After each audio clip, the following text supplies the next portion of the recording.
Okay, so this is episode 7 of Twilight 2000, Operation Thunderchild. I have some notes here, some retcons situations that I need to twist around in the story a little bit now that I've finished editing the last couple of episodes. My note-taking was not as precise as it should have been. James was correct. There was a fire station. It was set on fire, and the police took over the hospital.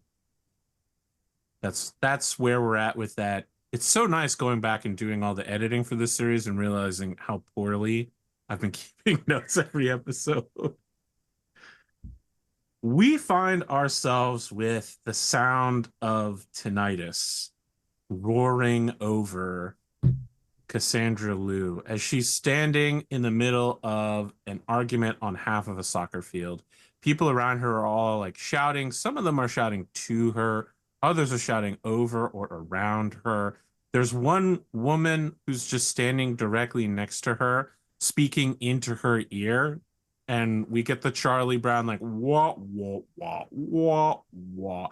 And then we cut to a slightly younger Cassandra Liew in not a Hawaiian shirt, in casual clothes, at like a public pay telephone, listening, like still got the tinnitus, but then breaking through it, you hear like, and that's my availability. I'll be in Sydney next week.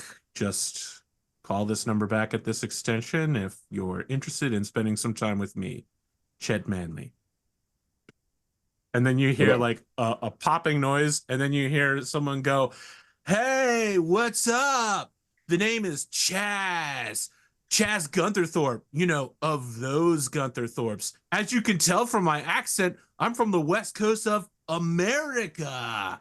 Just in case you were wondering about the dating profile, I think Australian women are the most beautiful in the world. And if you get with me, the situation will never be meh. So chillax, dog, and come get some of this bling with me. Just call me back on this extension anytime. I'm going to be here all winter. Then we hear a popping noise. Page me. Page me. Hit me on my beeper. And it goes into a guy who's in the middle of another conversation. He's just like, get down. Moxie, get down. Okay, I must apologize. My cat jumped on me as I was finishing dialing. Okay. And then, like, we cut back to the present with another popping noise. And the woman standing across from you, whose name you've absorbed to be Marcille, says, so that's kind of how it's been going. So, and this is the French version of whatever this American accent is, by the way. Yeah. so that's how it's been going. Of course, one of the police officers abandoned his duties and took some sort of big weapon and a couple of local guys, and they went and they blew up the fire station because they'd been arrested with all of their weapons. And then, you know, they broke out. The police officer helped them get out, and they ran north up into the woods. No one was killed, thank God. But you know how it is with these kind of incidents. Now everyone's upset. The gas is still coming out of the fire station, so it's still on fire 2 days later. It must have raided some sort of convenience store up north. Everything that's going on here is ridiculous, absolutely ridiculous. But I have to tell you, we've gathered up a little pool here. If someone could go and like convince those individuals to the north to come back, we have come over here. It's my nephew. He loves biking. He loves the Tour de France, and like a 19-year-old kid comes over. He looks like he's half French and like half local Canadian. And he's like, hey, yeah. Oh, you're here about the bike. Yeah. It's a limited edition Lance Armstrong electric motorbike that I just got. He just won the Tour de France a couple months ago. Isn't that incredible? This guy's so cool. I mean, he just says no to drugs. This is a man that's never going to get caught up in any scandals. Just a pure winner all the way down. So anyway, I got this electric motorbike. It's still got a full charge on it. I'm not going anywhere. But if you can solve the town's problems, I'd be willing to give it to you. You seem competent. Well, thank you. I'm sorry to hear about everything that's happened here. Yeah. Sorry, I don't want to get in your face, but around here, we're really big on keeping it real. And when he says that, you hear several nearby townsfolk go, keeping it real. And then they all do like jazz hands and lean back. And you can see that several people groan at like, this is not a thing. Don't make this a thing in this town. Is this like their equivalent of Hot Fuzz and for the greater good? Every time someone says keeping it real, the whole town's going to say.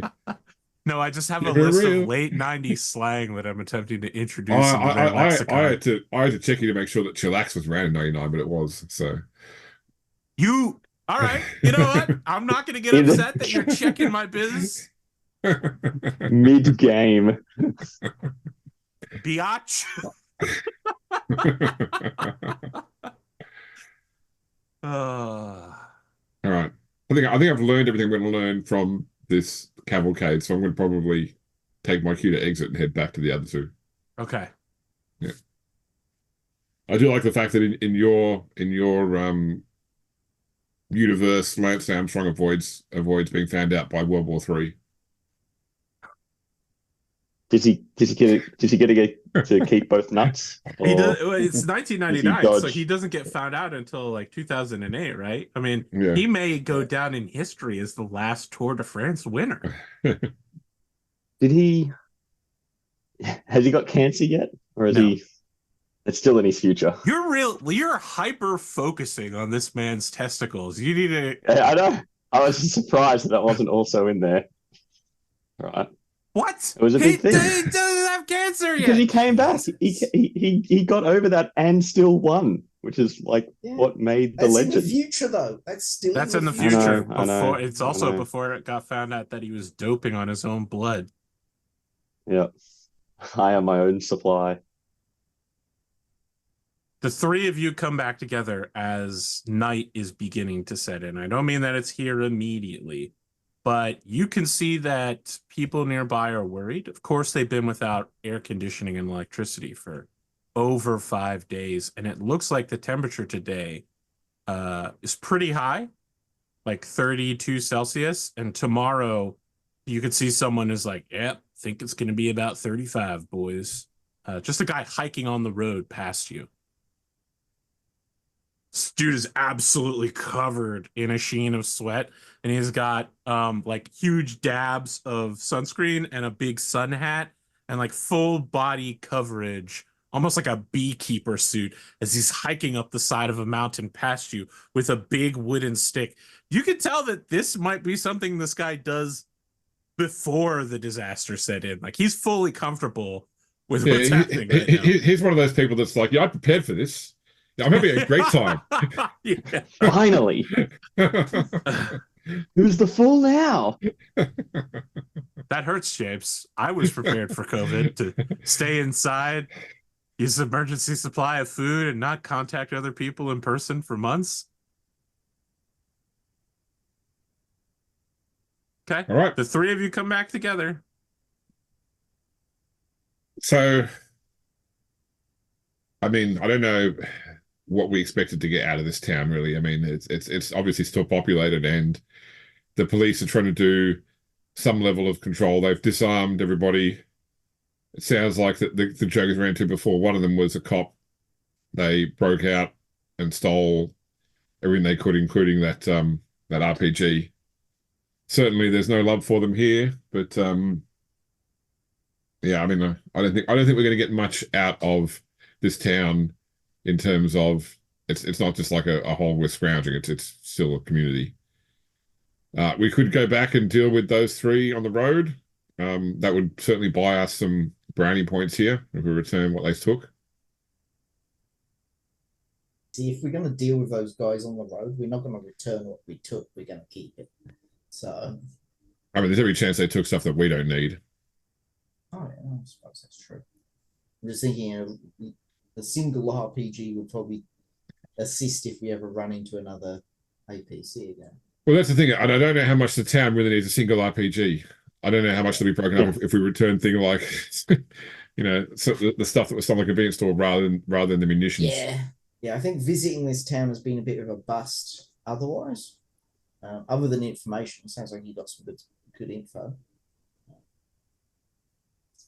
Well, one thing to note is if you attempt to move through the town with weapons, they are going to attempt to disarm you. The police have control of an intersection.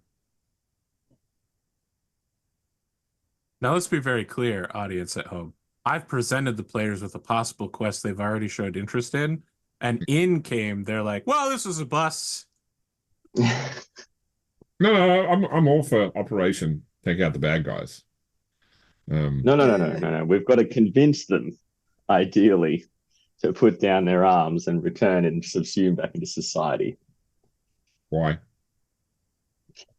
Because people are related to these people and they're not yet convinced that they're unredeemable because nobody's yet died. Right. As far as I'm concerned, this island is a war zone.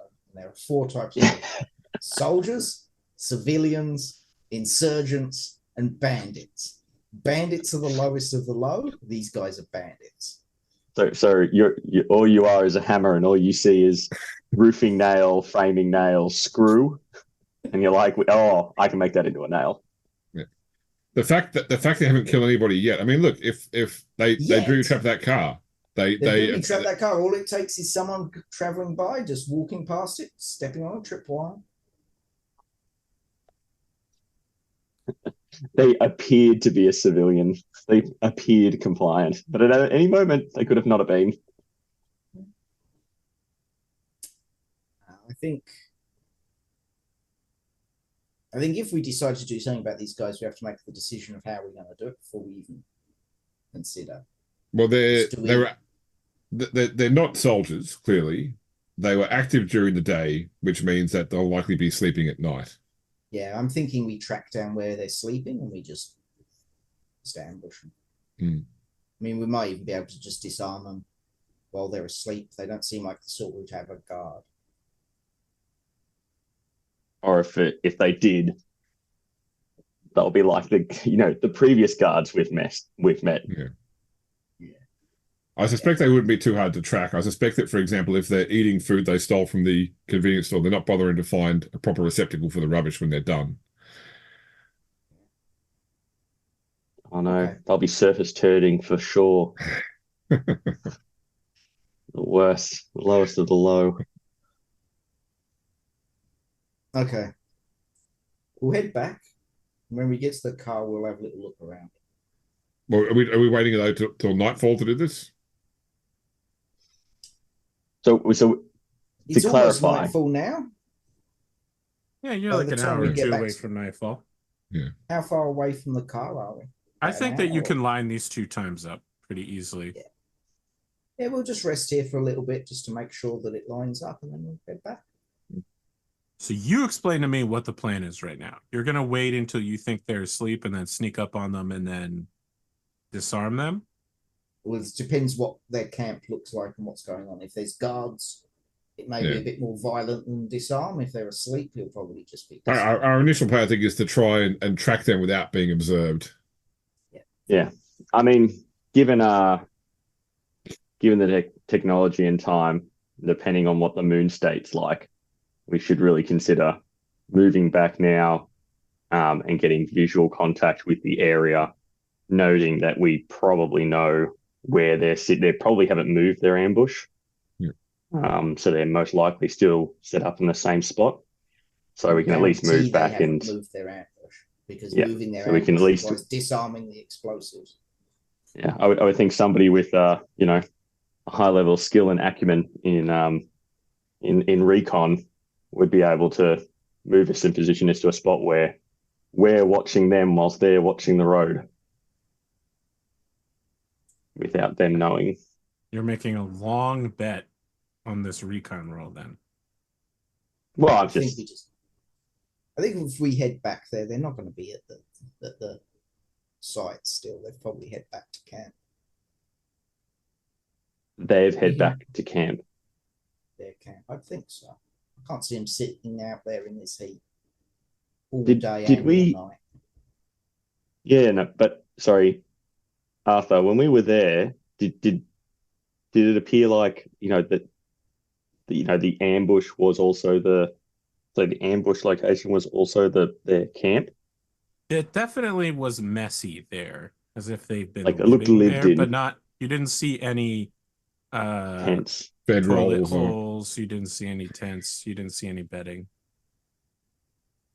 I mean, hell, they might be going into because there was no other buildings other than the taffy shop, which was and its own building behind the service station. Yes. yeah. And there were also like homes there as well, but it's like 2 or 3 homes.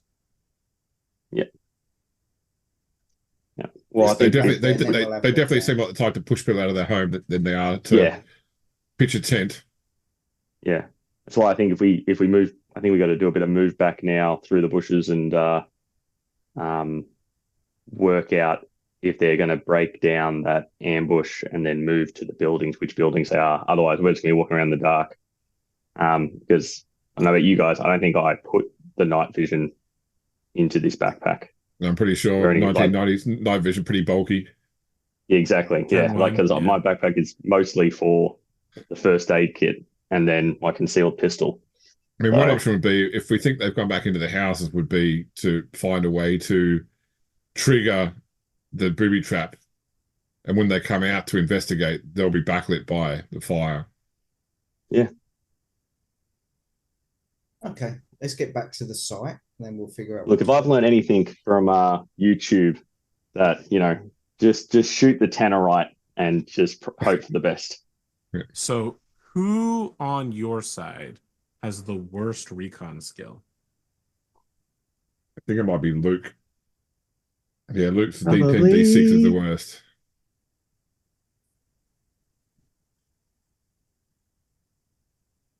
Hey, I'm a door kicker. That's my job. Recon's for those sass cats with those shaved legs. You're all about recon in force. Stalking their way around the desert. Sorry, what was that? You're all about recon in force. Yeah, absolutely. What are you doing? I was like, I'm doing a proactive patrol. What's that? It's like I go around, I wait somebody to fuck around and find out. Exploratory artillery barrage. Yeah. Just push the DF 300 meters ahead of me at all times. All right. A character. So, Chris, what is your recon? Recon is a 10-6. No one has worse than that? Yep. Okay. So you get a +1 to this for distance. You get a minus for nighttime, but if you're using your night vision goggles, that will... But we don't have them. Oh, you don't have them? Then you will take a penalty. We do have the binos. It's not going to make a difference this late in the day.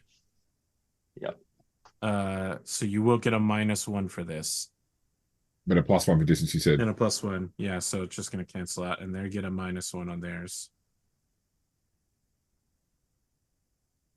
So is it saying, so we need to group actually roll the lowest, yeah? Is that right? Yes, it's their best versus your lowest. Okay. Okay, I have no successes.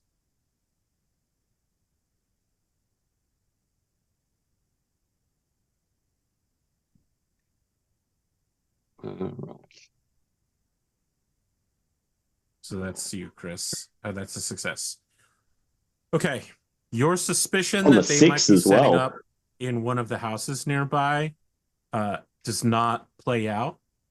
It takes you a few minutes of carefully creeping forward, trying to use the binoculars, not really working out, until finally Luke peeks his head around a corner and catches not sight of anything, but you catch a whiff of wood smoke. And you realize that they've set up further uphill in a wooded area, looking down on the area that they're in an ambush spot for their ambush spot right now. Okay. So they are definitely camping up mountain in the woods, probably several hundred feet further up. The only reason you caught any whiff of this is that the winds are coming over the mountain and basically driving the smoke downhill at such a incredible speed that it doesn't have time to like rise up. I feel like this bad is weather. seems like dangerously competent decision they've made, and I feel like I look to the left, I look up the hill, get the whiff, and I get that clever girl. I do a little Jurassic Park reference. Now, while you're looking, they don't appear to have a lookout at all. Like, you don't have a good sight on them. In fact, you barely have, like, you can, now that you know what to look for, it's not dark enough yet that the woods are going to be lit up by their fire. That's coming soon, though, and when that happens, you'll absolutely know where they are. The other thing is, once they've got a fire going, they'll have no visibility beyond their own camp because, yeah. Let's just wait until night completely falls. Then we'll Yeah, have a little bit of a better look. Do we like the idea of trying to trigger the explosive to draw them down, or we'd rather just try and get up there and get around them? They're going to be by the fire anyway, so they're going to be easy for us to see. Yeah. Question is if we're going in, guns blazing, or if we're just going to try and disarm them while they sleep. I mean, there's the option of, regardless of the option,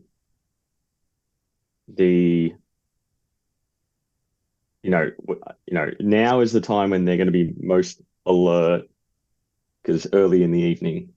So, if we get up to an observation point, but not an interaction point, and we can wait until, they drink themselves / hit a sugar high insulin coma from I all the absolutely taffy. want to cut you off to just do a screen wipe of the three of you. It's darker. You've crept very carefully up the side of the hill, and you've full on here a stereo playing Margaritaville, and you see guys like dancing around a fire with gas station tequila bottles right now. There's no one on watch. These guys are like 7 or 8 p.m. They're already totally blasted, making no attempt to hide their location. Yeah. Okay. Yeah, all right. Well, I say we wait until they pass out, and then we just walk in, collect up. One person points guns at the unconscious bodies on the ground. The other one goes around and collects everything. And then, we then wake them up at gunpoint and then tell them, it's like, this might be a really good idea for you to go home and ask for forgiveness and beg for forgiveness. Everyone's in agreement with that plan? Yeah, I think I mean, it also exposes us as being more competent than we necessarily wanted people to know that we are.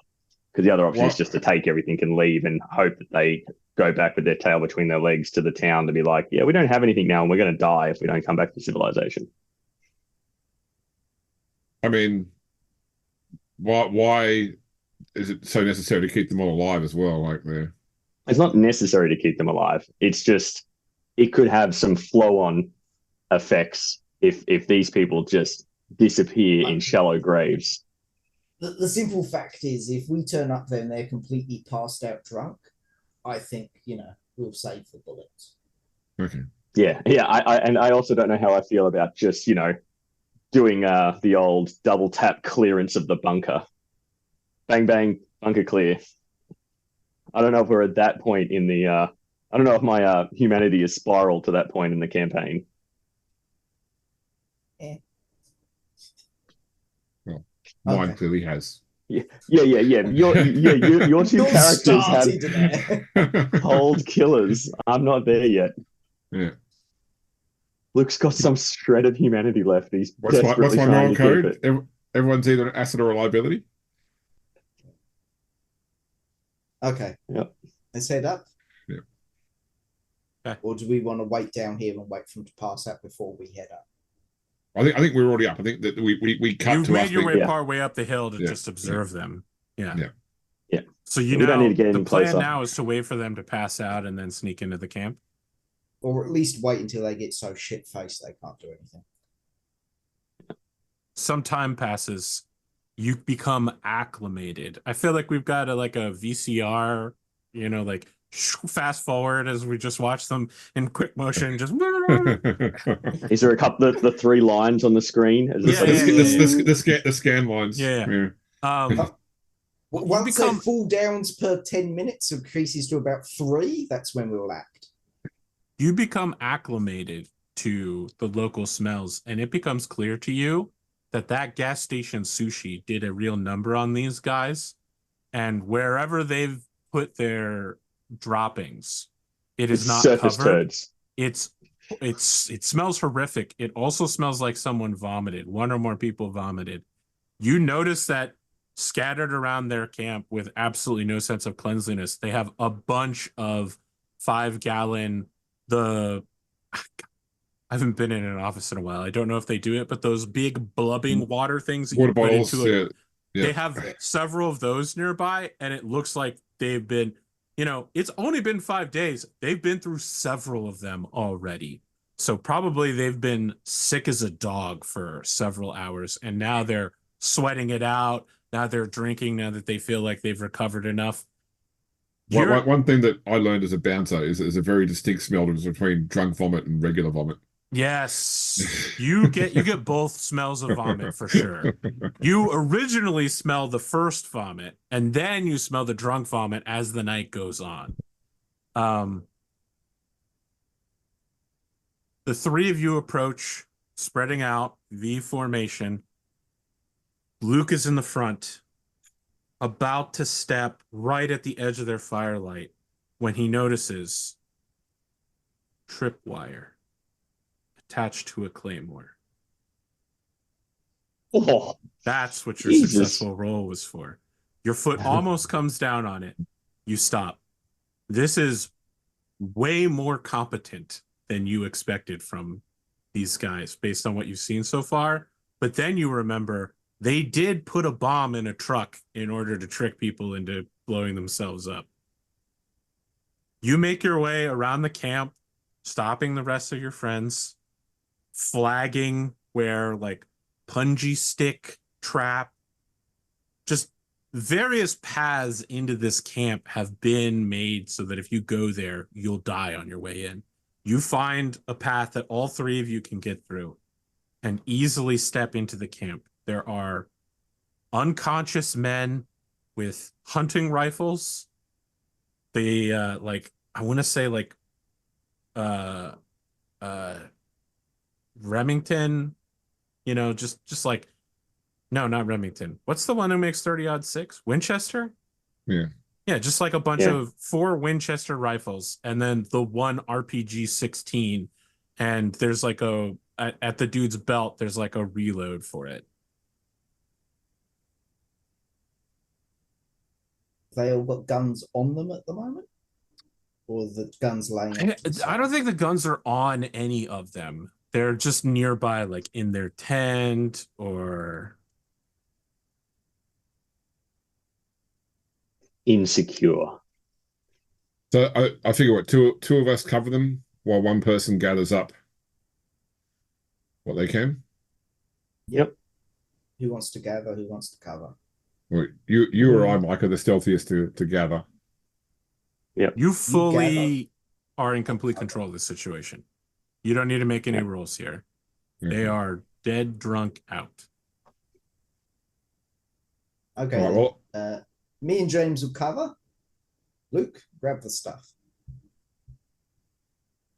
Go around, collect all the stuff. Careful not to, there's always, pick up the rifle that's like leaning against something. Like, whoa, and you like catch it just before it hits the ground. You also find a cash register's tray with what looks to be like $600 in loose francs.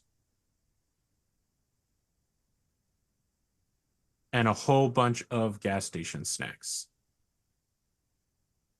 So what did they actually take from the town? When you were in the town, you don't remember anyone saying they took anything from the town other than the RPG. I thought they said they robbed a convenience store at one point. The convenience store was the No, the town robbed the convenience store. Just Okay. to be clear. The town, how can I say this very French socialisty? They reclaimed the means of production They to survive. redistributed the snacks. But they did. I mean, the convenience store that these guys hit was the gas station, and also the rock salt place that you went to, like the traditional candies. They're completely at your mercy. You've got all their weapons. You have about 100 rounds of loose 30-06 ammunition. You have an RPG-16 with a reload. I think that Luke is being weighed down right now, honestly. I mean, that's probably like 30 or 40 pounds worth of gear. I don't have the math here, but... I'll probably like moving that back off the position somewhere and dumping the... Grab the cash as well. We can give it back to the candy store. It's no use to us anyway. I think it was theirs. So look at Cassandra. Look at the guys. Sort of while Luke steps out of the area, sort of go, you know, slight shrug and an emotion to the guys. What do you think? I just shake my head. And, go to step out. Okay. Such reluctance from James there. Yeah, I guess we walk away. Fulston, it's just you, a killer, left alone with these 4 criminal men. And let's just be clear. They definitely planned to kill people with that car side bomb and the rocket propelled grenade. These are not angels. Got to do something about the car still, because if we just leave it there, it's gonna kill someone. You could always unset the claymore, turn it around, and reset it, and then let them clack off. Oh, hold on, James. I'm confused. You think they're gonna trip over their own? If you turn it around, they're still not gonna step on the line. Just but you move it. Now you move it. Now that is pretty dirty. Yeah. Now, if they're drunk enough, you just wire the tripwire to their toe, to the big toe. What the fuck, James? There's a reason Actually, why. I was thinking of why they're now. using as a latrine. I think James would have done really well in the Vietnam War. Is all I'm saying. He'd have to have been American, of course, but the problem is that we haven't got the pin for the claymore, I assume. So resetting it's gonna be hard. you could always take the time to look for the pin. Looking through their pockets. No, if it's, I just want to imagine if it's set up in trip, if it's set up in trip configuration.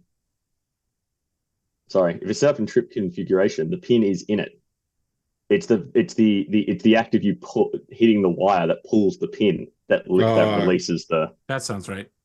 Yeah, that's right. You got to pull the pin out if you're doing it in remote. Like if you trigger if you're doing it by the trigger. Not that I've played around with the old claymore. That's not electronic firing, but that is my general understanding of how it works.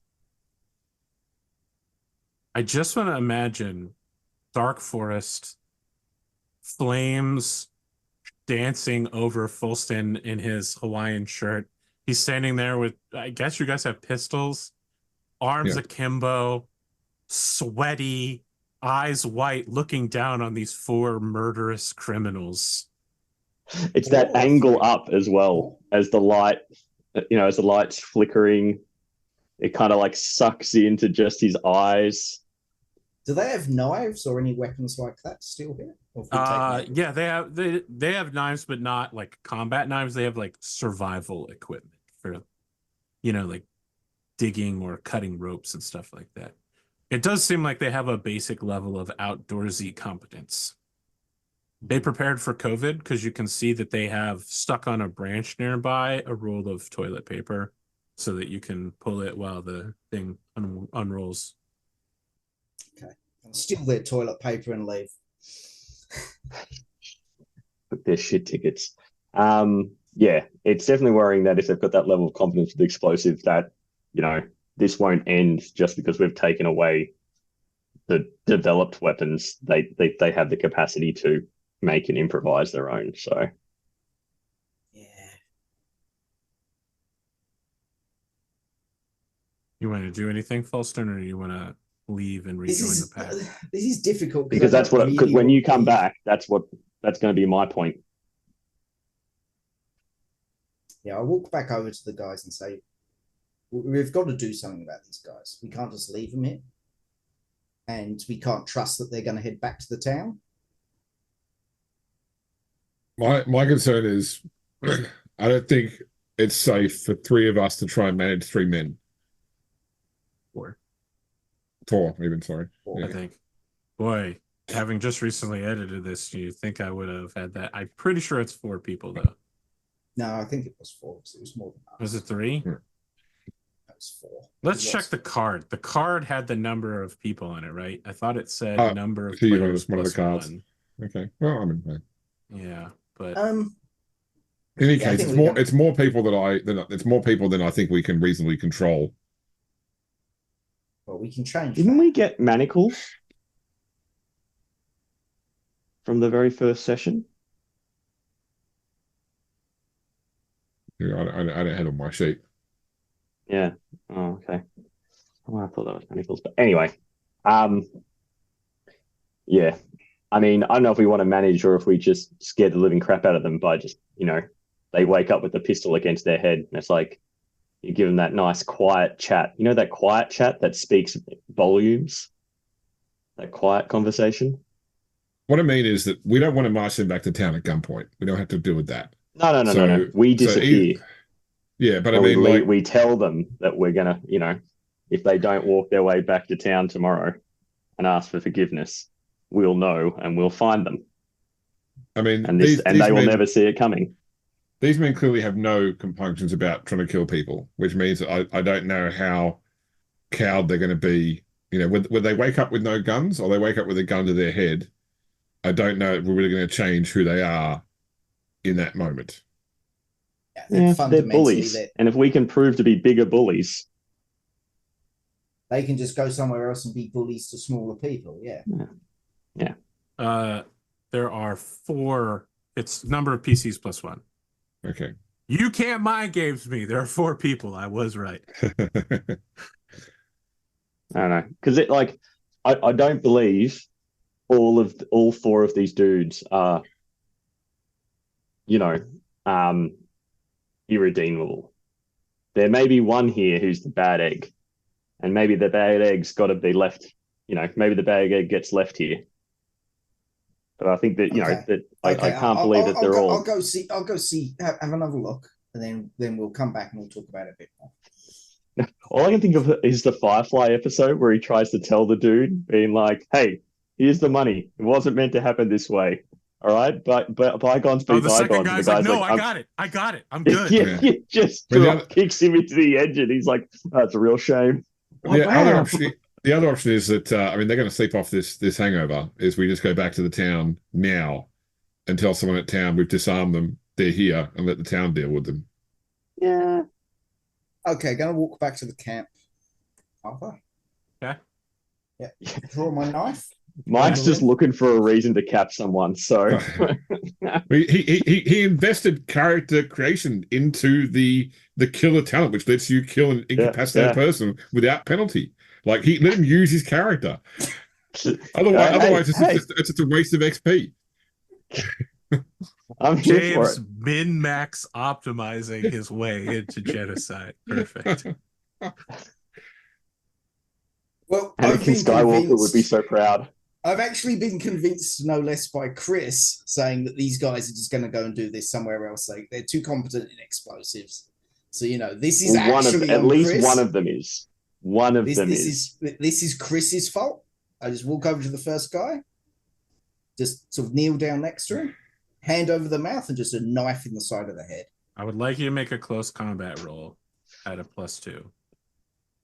Not rolling against anything. You just need 1 success here.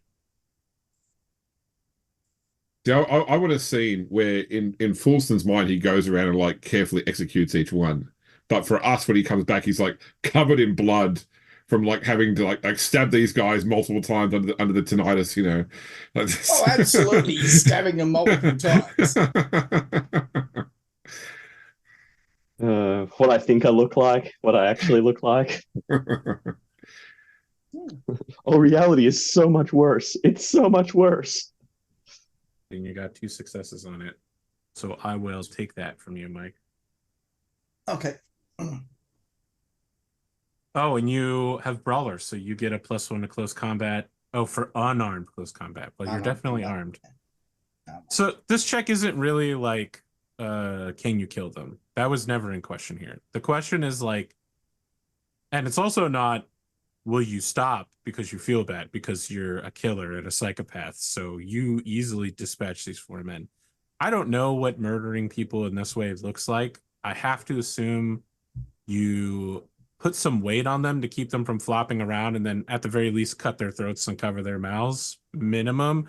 Maybe then you stab them a bunch of times, but it's surgical how you do it. It's just one after the other, no break, just like within a minute, minute and a half, all 4 of these men are expired. Sorry, how do I want to do it for YouTube? They're unalived. They're killed. Unalived. They're killed dead, YouTube. They're killed dead through knife violence. Yep. And this is Like, the sort of Actually, and this is because of Patreon that Arthur can say this, because he's not relied upon YouTube for his income. That is true. If you like this kind of frank content, make sure you subscribe. Wow, thanks, guys. You do way more For a work minimum. lifting that Patreon up than I do, for sure. For sure. okay. Once they're dealt with, check their pockets and then head back. I mean, you find what you would expect to find in a grown man's pockets who's drunked out in the middle of the woods at night. Wallet, papers, some scripts. A couple of them have like 9mm bullets. They appear to be in on the new local currency exchange. I know I'm not there, but any sidearms? No. Okay. I feel like when he goes back, like at first I would have been like, okay, what's he doing? And then like I was like, oh, I guess we're following. And then I'd follow to like the distance. I'd see him like over the top of a body. And I'd be like, oh, what are we doing? It's like, oh, I should cover the other ones. And then like he stands up, and you just like see the dripping knife coming off, and I'm just like, oh fuck.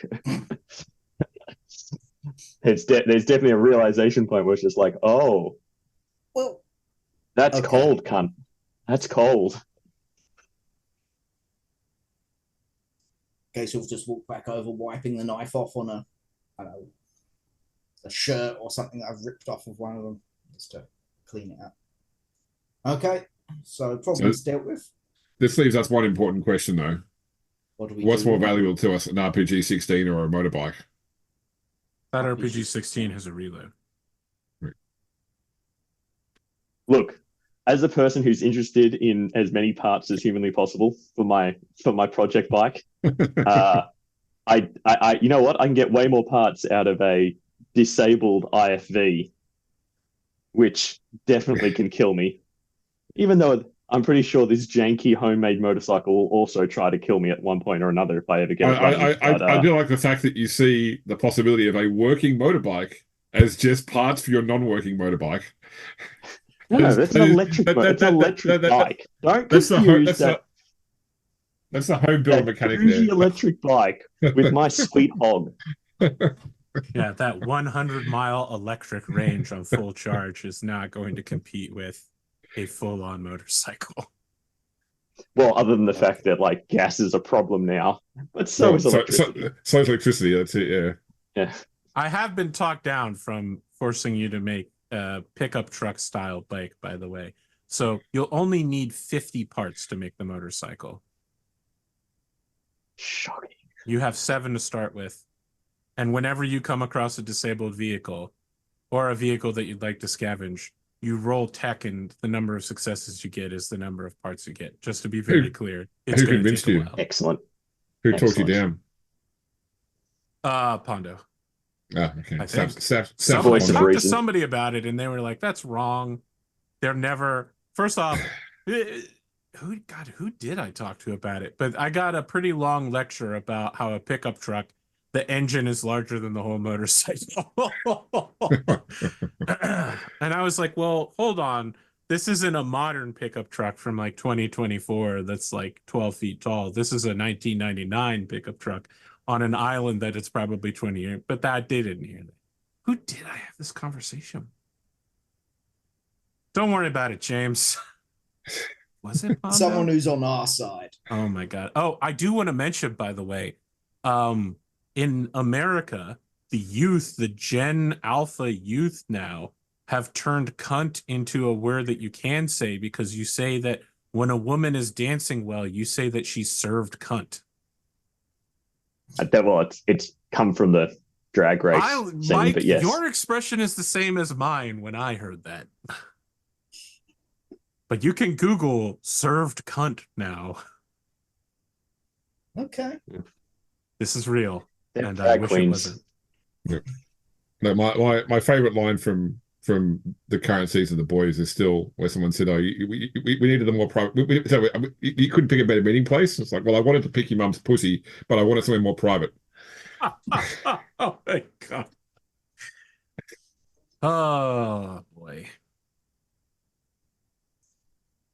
Okay. Are you going to rob these men of their wallets, their francs, and let's say 12 9mm ammunition bullets? If they've got papers on them, like identity papers, I'm going to Oh, totally yeah. take They've those. got wallets. They've got pictures of like kids and family inside, driver's license.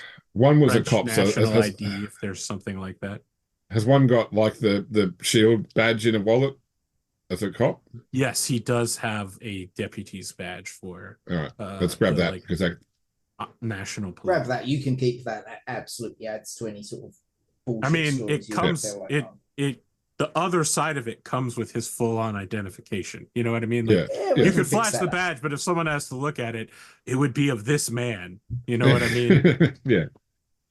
But that's why it's called flashing the badge, because it's just like, there we go, and we're done. Well, at the very The least, only people you're going to physically encounter over to get are Marxists who are going to be like, "I'd like to see your certifications, please. I'm not going to let you in my house until I take a look at that badge." I, as in me, not my character, once intimidated somebody in a parking plaza for parking in a disabled spot when they're not disabled by flashing my expired security license. James, you also had a pad of tickets. You know, I didn't. When I used to have pad tickets, that was a different story. But this is only recently. I was at local shopping center. I saw someone park in the disabled spot. I'm like, oh, I'm just with security here. You know, can you show me your disabled ID to park there? And they were like, oh no, I'll move my car. Fear will keep them in line. Yeah. okay. We're talking around what we're doing with this equipment after the grisly unalivening. Skibbity toilet. I may edit that part out. Trying not to step on the surface turds. Okay. Can we disarm the claymore and take it with us? I'll absolutely let you roll to disable the claymore, but I guarantee you that a failed roll here is going to be very poor for you. Are you prepared to fail on this roll? It'd be what? Intelligence tech?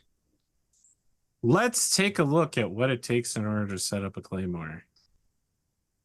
It is listed as a mine. Okay, landmines require a stretch of work, blah, blah, blah, blah, blah. So that's like 5 minutes. This is an anti-personnel mine. A tech roll says, well, it's a stretch of work and a tech roll. Tech. D12, D8. How's Luke at this? Isn't Luke also techie? No, he's a D10, D8. No, he's a D10, D8. Do you have any gear beyond a knife or a stick to aid you in this? No, I didn't bring the toolkit with me. You're talking. I actually didn't hear anything though. I didn't bring the toolkit with me. Okay.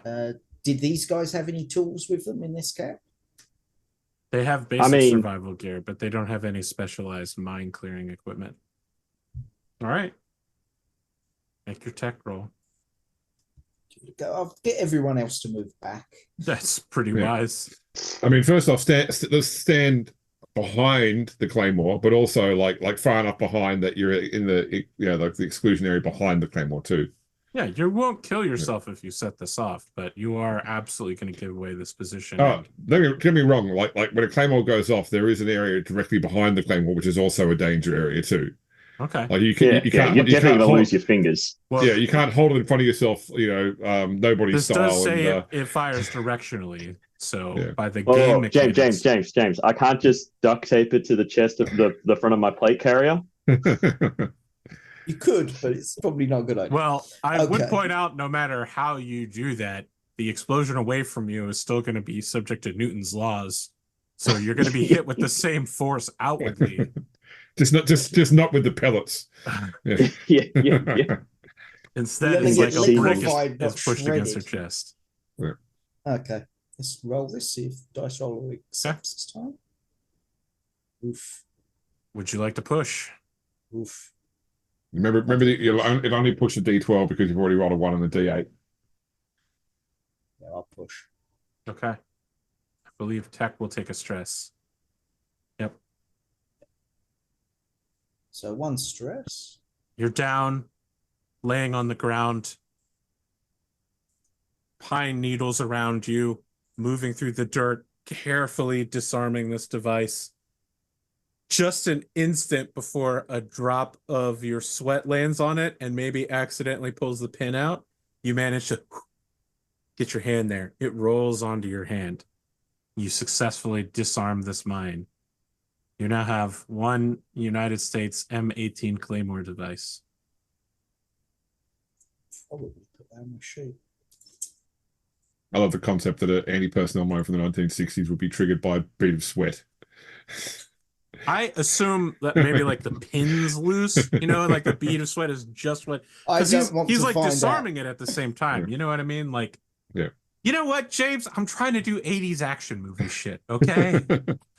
This is like that time where I accounted for everything but stall speed, and I was like, well, as long as no one notices that, it's not going to be a problem. The first fucking thing James asked was, wow, what about the stall speed? And I'm like, I can't do anything about that. If you want to do air piracy in Cyberpunk, you just have to accept that 30 miles an hour is good enough. But the first time you put us in the submarine, I'm going to ask you about crash depth. So just give me the heads up now. But the commander of the submarine says the true crash depth is classified, ma'am. I can't tell that to a civilian contractor. Not to mention that the crush depth is only theoretical.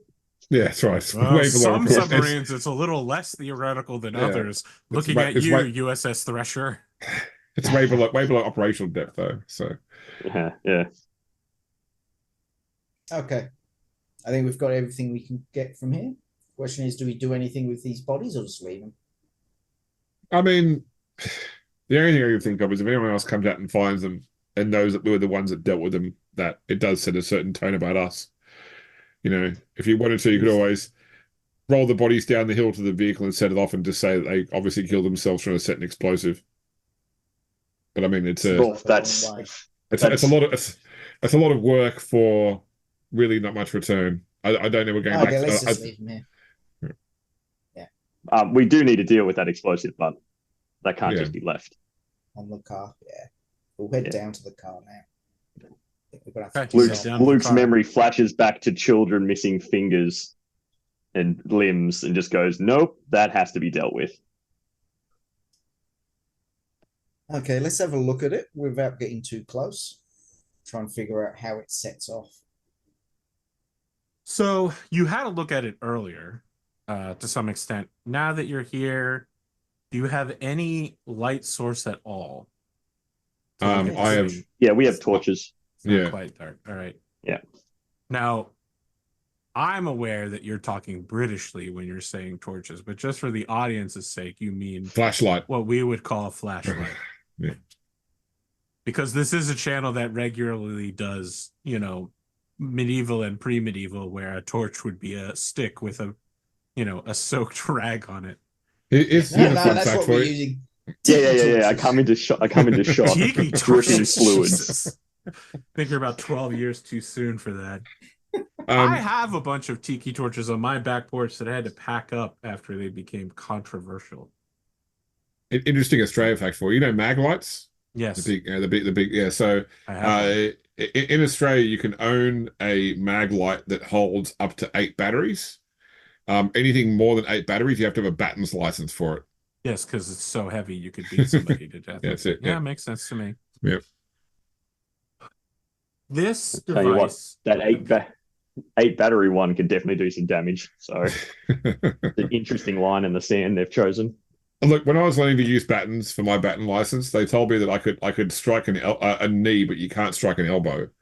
And it's like, why? Like, because medical science can rebuild a knee. Thank you, IRL. It's only a yellow zone. It's only a yellow zone. That's right. Yeah.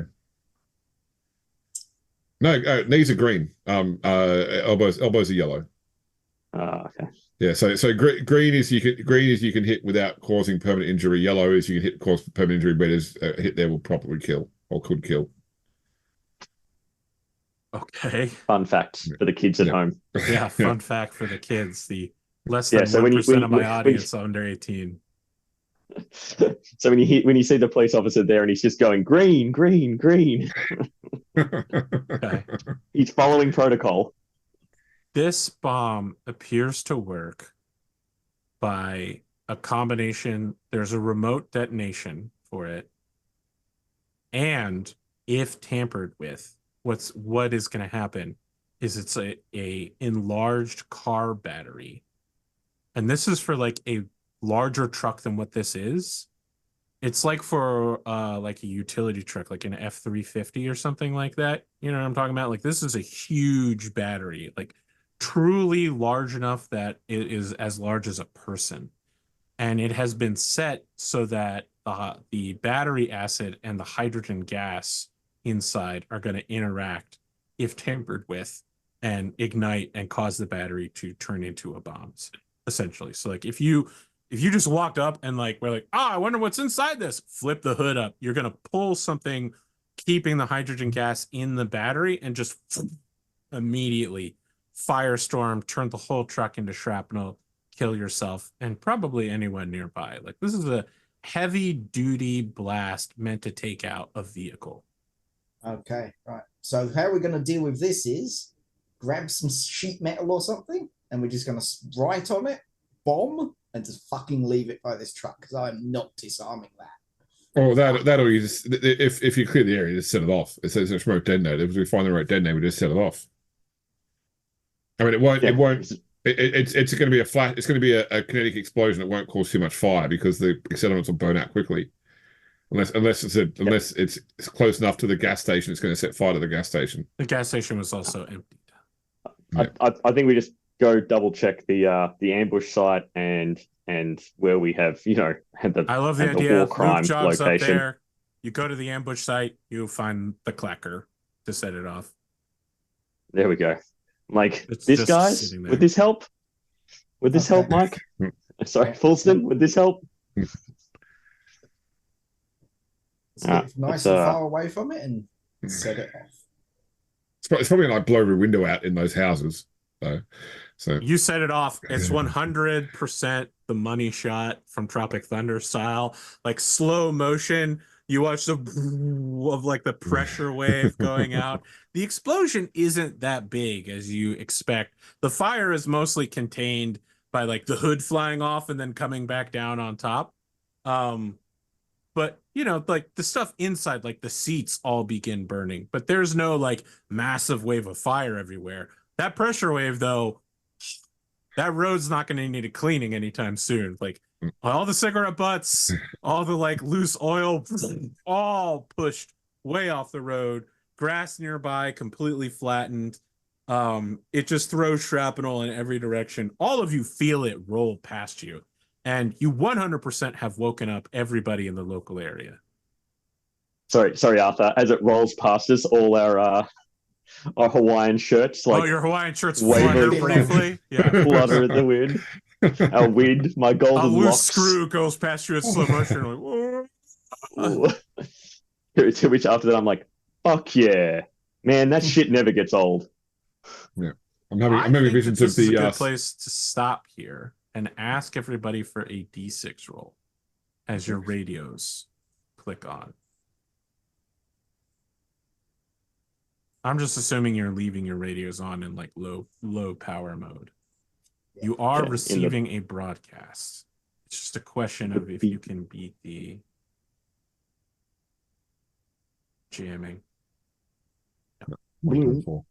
You get some garble across all three of your... Someone is sending a signal specifically for you on the frequency you're monitoring from the submarine, but the local jamming is too strong. I mean, can someone actually like do some tech to try and improve that at all, or are we just relying on luck? You have to rely on luck for this. Okay. The way you would improve it with tech would be to take down the jamming stations. That's gonna have to be. There's literally only so much you can do with a walkie-talkie. You can't be like, I'm gonna MacGyver this. MacGyver. Well, I mean, if you can't get a signal through, you can use the PTT to do Morse code. Even that is garbled now, James. Yeah. So, you think you can outthink me now? you hear garbled Morse code, but it's just too difficult to get through. Yeah, and even if they did the open channel, closed channel, open channel, closed channel, which is what I think you're getting at, James. We're not getting all of the open and closed channels. Correct. So we're not getting the Morse code. Yeah. So I think we look at that and I'm like, guess that goes to voicemail, right? Like the answering machine will get that one. That's right. I think this is a good place to stop for this episode. So let's look here. Everyone gets 1 XP for participating. Did anyone follow their moral code despite significant risk?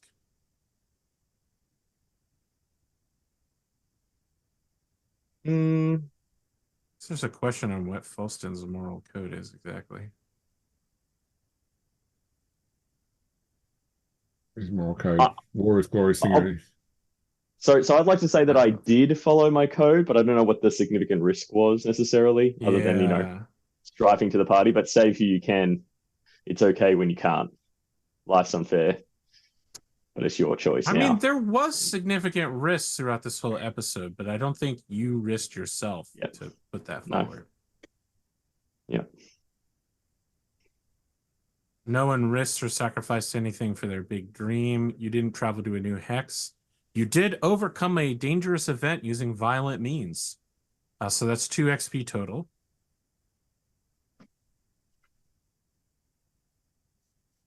Now, is there anything we want to say before we cut to the Patreon part?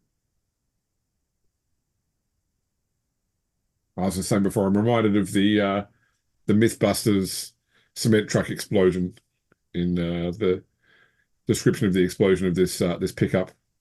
Okay. Very fast, very kinetic. I've seen a few explosions in my time. Yeah. What do they call it? High energy materials. That's a bomb making class for those at home. Yeah. I love unnecessarily complicated technical names for simple things, like when you look at FAA documents about plane crashes and they talk about unintended navigation into terrain. It's like, no, that's a plane crash. Dude turned it into a lawn dart. Tangential, but I also love backronyms where someone's like, I really want this organization to be called SHIELD. How do I butcher the English language to make that happen? How do I ignore words in the name? Okay. This has been episode 7 of Twilight 2000, Operation Thunderchild.